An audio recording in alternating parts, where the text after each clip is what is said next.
Hey guys, got another game gear here that I've been working on. So, I already have it unscrewed here. But one of the first things I did was check the voltage output on these different pins here.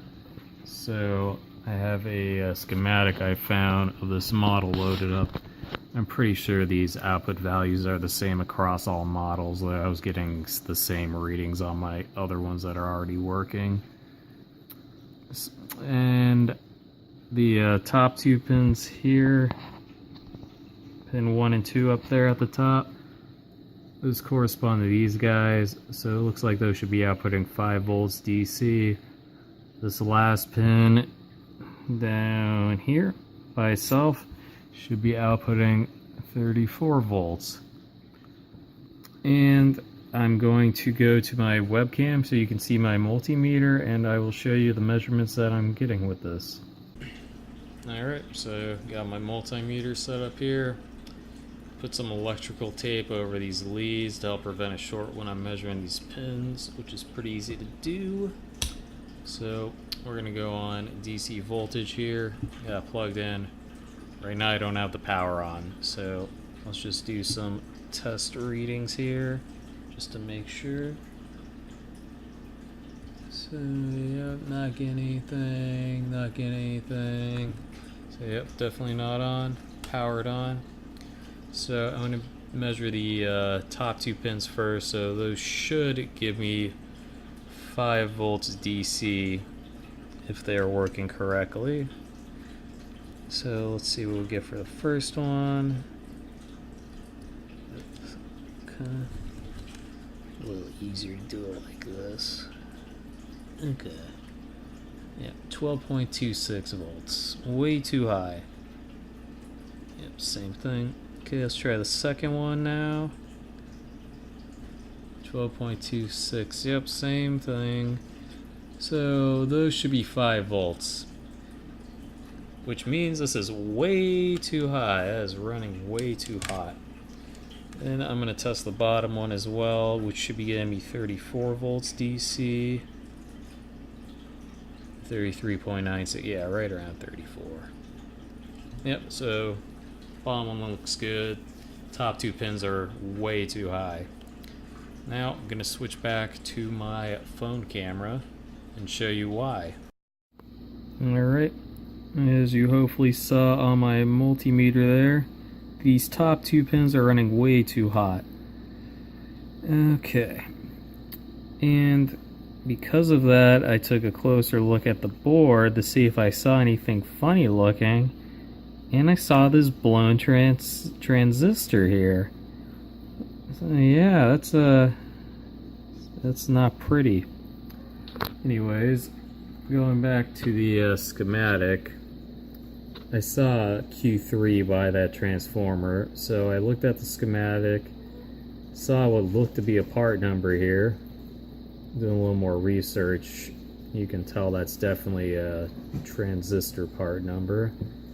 So, you know, I did a little searching on Google and stumbled upon this guy. I'll have links to all this in the description. But yeah, this is the exact transistor I needed. And it ended up costing $3 with shipping from China. Just got it in the mail today, right there. So next step for this guy is replace that transistor, see what kind of voltage readings we're getting after I do that, and we'll go from there.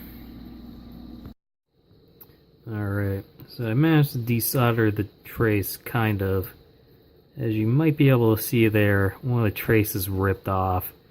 The back part of it was stuck to the board, and trying to get it off, the trace just ripped right off, unfortunately.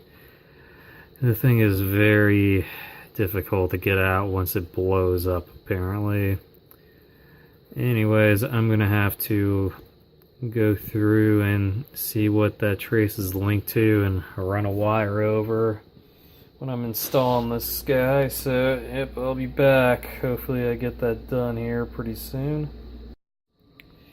Yeah, this is probably the most beautiful thing you've ever seen. If I would have If I would have known how difficult that would have been, I probably wouldn't have bothered, but it's really good practice though. So it looks like the trace ran all the way over here on this inductor. So yep, ran the wire all the way around. I had to take these two guys out to see where that trace was running to. And yeah, I have my doubts about this working correctly. So this should be interesting to see what happens here. So yeah, let's get the multimeter back out and go switch to the webcam. Alright, this moment of truth. Power is off, AC adapter's plugged in. Give it a test spin here, make sure we're good. Yep, should probably turn this guy on first. See if we're getting any voltage when it's not powered on. You're getting nothing. Alright, I need to get ready to evacuate the area. Okay, no explosions. Let's try the first spin. Oh my god. Oh my god. Holy shit, this shoddy job might have fucking did it. And the last pin here. Whoops.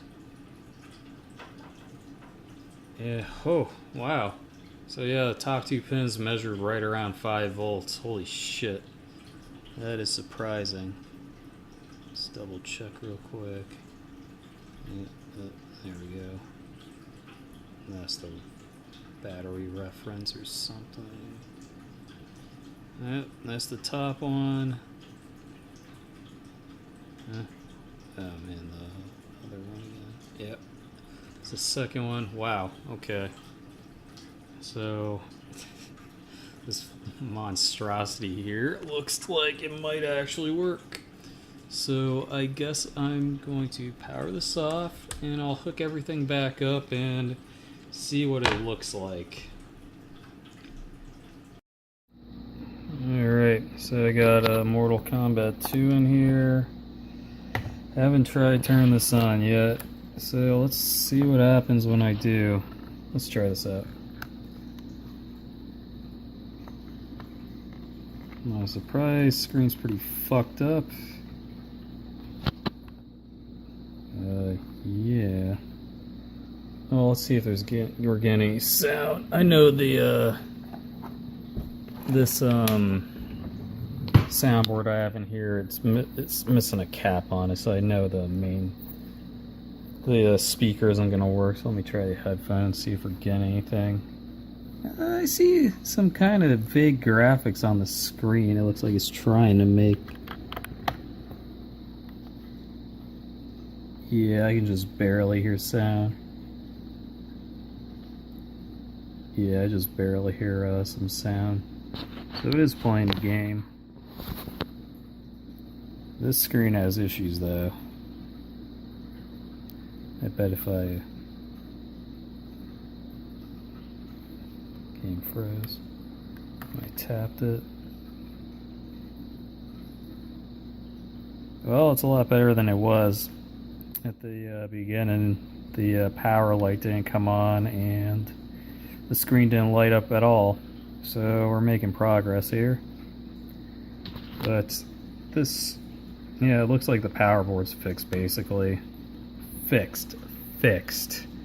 That is a pretty wonky fix.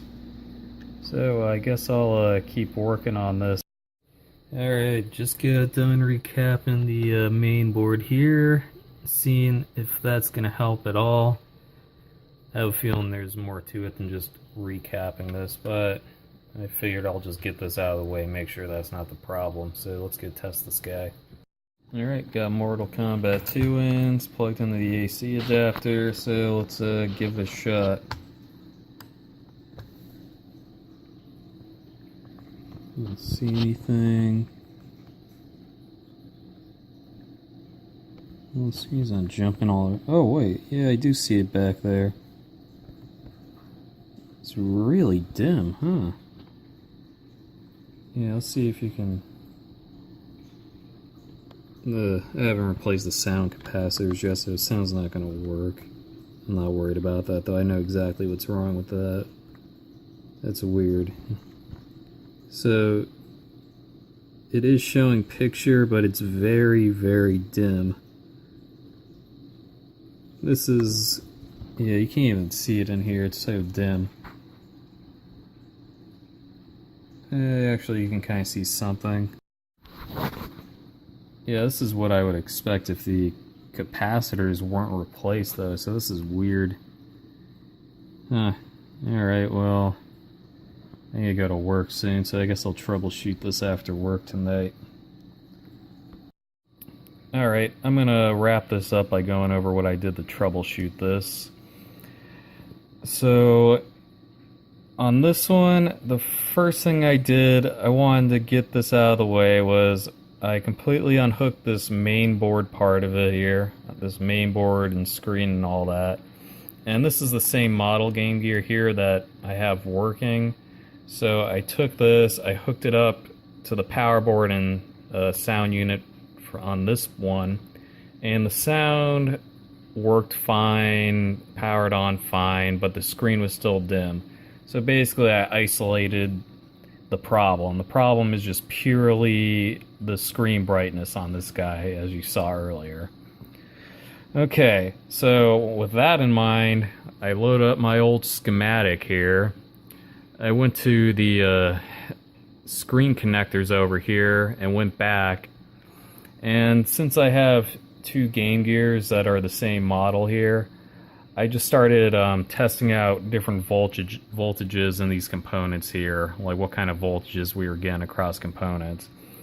So most of these in here were, I was getting different values between the two, which can be expected. So anyways, over here in this area, they were matching up fine. Where we start to see some fluctuations in that is right here, Q6, this transistor, which corresponds to this little guy up here by the scroll bar, the brightness scroll here. So anyways, with that in mind, my best guess is that this transistor here is no good. That's my best guess. I'm not an electrician or anything like that. I never claimed to be.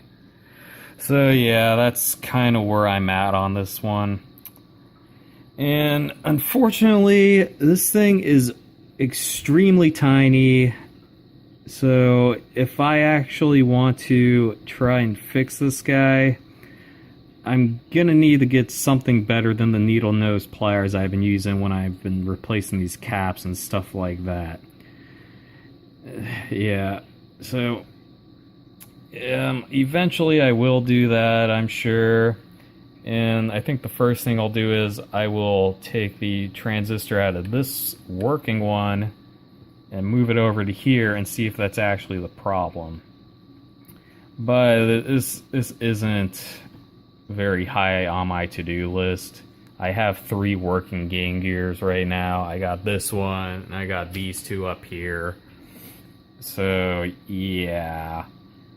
It's whatever. I'm sure eventually I'll get around to getting the stuff I need to do this, but I'm just gonna leave it alone for now, and I always got this guy for parts in case something happens. It's not like I'm using these Game Gears all the time, so, you know, I'm not expecting to need this for parts or anything, but yeah, that's kind of where I'm gonna leave it for now. You know, I got all these consoles over here I still need to work on some more. Yeah, and that's gonna do it for now. If I ever get around to fixing it any day in the semi-near future, I'll post a video and go through the process of that, but for now we're just gonna leave it like this. So yeah, I hope you enjoyed this.